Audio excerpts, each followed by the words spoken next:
Luke 14.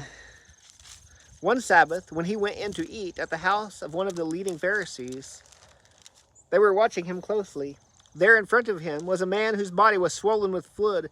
In response, Jesus asked the legal experts and the Pharisees, "Is it lawful to heal on the Sabbath or not?" But they kept silent. He took the man, healed him, and sent him away. And to them he said, "Which of you, whose son or ox falls into a well, will not immediately pull him out on the Sabbath day?" They could find no answer to these things. He told a parable to those who were invited when he noticed how they would choose the best places for themselves. When you are invited by someone to a wedding banquet, don't recline at the best place, because a more distinguished person than you may have been invited by your host. The one who invited both of you may come and say to you, "Give your place to this man," and then in humiliation you will proceed to take the lowest place. But when you are invited, go and recline in the lowest place, so that when the one who invited you comes, he will say to you, "Friend, move up higher." You will then be honored in the presence of all the other guests, for everyone who exalts himself will be humbled, and the one who humbles himself will be exalted.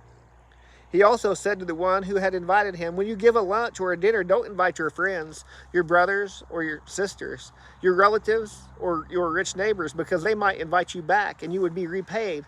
On the contrary, when you host a banquet, invite those who are poor, maimed, lame, or blind, and you will be blessed, because they cannot repay you, for you will be repaid at the resurrection of the righteous." When one of those who reclined at the table with him heard these things, he said to him, "Blessed is the one who will eat bread in the kingdom of God." Then he told him, a man was giving a large banquet and invited many. At the time of the banquet, he sent his servant to tell those who were invited, "Come, because everything is now ready." But without exception, they all began to make excuses. The first one said to him, "I have bought a field, and I must go out and see it. I ask you to excuse me." Another said, "I have bought 5 yoke of oxen, and I'm going to try them out. I ask you to excuse me." And another said, "I just got married, and therefore I'm unable to come." So the servant came back and reported these things to his master. Then in anger, the master of the house told his servant, "Go out quickly into the streets and alleys of the city, and bring in here the poor, maimed, blind, and lame." "Master," the servant said, "what you ordered has been done, and there's still room." Then the master told the servant, "Go out into the highways and hedges and make them come in, so that my house may be filled. For I tell you, not one of these people who were invited will enjoy my banquet." Now great crowds were traveling with him, so he turned and said to them, "If anyone comes to me and does not hate his own father and mother, wife and children, brothers and sisters, yes, even his own life, he cannot be my disciple. Whoever does not bear his own cross and come after me cannot be my disciple. For which of you, wanting to build a better tower, doesn't first sit down and calculate the cost to see if he has enough to complete it? Otherwise, after he has laid the foundation and cannot finish it, all the onlookers will begin to ridicule him, saying, 'This man started to build and wasn't able to finish.'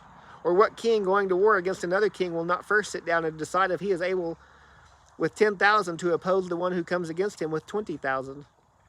If not, while the other is still far off, he sends a delegation and asks for terms of peace. In the same way, therefore, every one of you who does not renounce all his possessions cannot be my disciple. Now, salt is good, but if salt should lose its taste, how will it be made salty? If it isn't fit for the soil or for the manure pile, they throw it out. Let anyone who has ears to hear listen."